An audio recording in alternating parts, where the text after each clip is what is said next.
Right, definitely, definitely. Choosing to either want to be sober or you want to drunk. And the way to do it is follow these people's direction. You know, there's a direction that AA says. You know, don't drink, go to meetings. You know, and you'll be able to live a good life. It addiction is incurable. It'll go on until you're dead. It's sitting on your shoulder waiting to be activated. And when you become unaware of it being there, the chance of you drinking again is very high. So I still go to meetings. Not as many meetings I used to do, but I mean I do go to meetings to kind of recognize the fact that I am alcoholic, and I better be aware of it, and at the same time surround me with people who are doing the same thing I'm doing, which again is AA. I have a lot of AA friends, and reality is that hey, it's good, it's fun to be fun, and I love to laugh.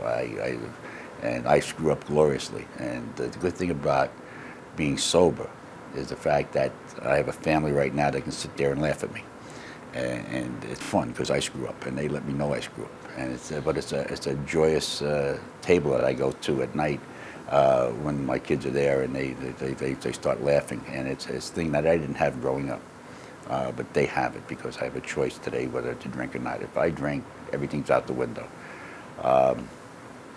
When I guess I didn't know what love was. I really didn't know what love was. When I was growing up, love was if I gave you something, I expect something in return. When I got into AA, the first 6 months, I was just going to meetings and doing the things. And how I actually got active in the program was that I became a member of North Yonkers Group. And there was a position that was opened at that time for the institutional rep. These are the people who go into institutions, hospitals, jails, et cetera, and they made me institutional rep from our group, so I used to have to go up to White Plains to meet them. And naturally, when you're up there, you had to take commitment to go to one of the institutions that you're going to. So I used to take the meeting Sunday night up to Westchester Medical Center in a psych ward, because back then, there was really no detox units out there, because it was still, they throw them into psych units and that's how they detox these people. And so I used to go up there and bring a meeting on Sunday night.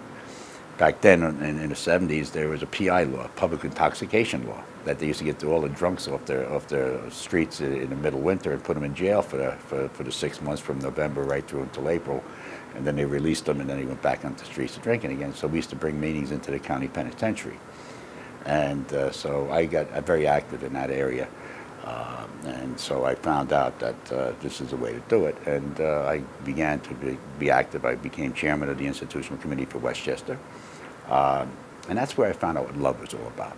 You know, because 12-stepping is a sharing of one's experience, strength, and hope with each other. And at that time, I got the 12-step very often. There used to be calls coming from Intergroup saying, hey, there's somebody to call for help. And then they'd call out to the people, and then you would call somebody else, and you and he would go out to the house to sit down and talk with them, and hopefully that they would be able to get to AA. And if they needed a detox or something like that, because of my activity in the institution committee, I had contacts in all the hospitals that we used to go to, and I used to call up and get them in the hospital. Sponsorship is most important during this period of time. And my sponsor taught me what 12-stepping was, because the fact is the first 12-step call I went on, I had about 5-6 months sober, and I wound up going with him and another guy going to a 12-step call. And I stayed in the back because I was afraid I was going to say something that might not be appropriate for that particular time. So I let the two guys in front. But the guy who was sitting there shaking their part at the table didn't want to talk to them. He wanted to talk to me. How did I be sober for the 6 months or something like that? Because these other guys had 6-7 years of sobriety, and he just wanted to find out how I was able to stay sober. So, as my sponsor says, you can only share what you have, and you did. And so I found out that was part of it. And in the process, you learn what love is. You're giving with looking for nothing in return. And you share that with another drunk, and if he gets well, that's fine. If he doesn't, then you You know, it's a situation where giving is important, and so I learned what this is all about, and I'm able to love today that I wasn't able to do back in the early days, and but I have fun, and So is giving part of the recovery? yes, you got to share this with another drunk.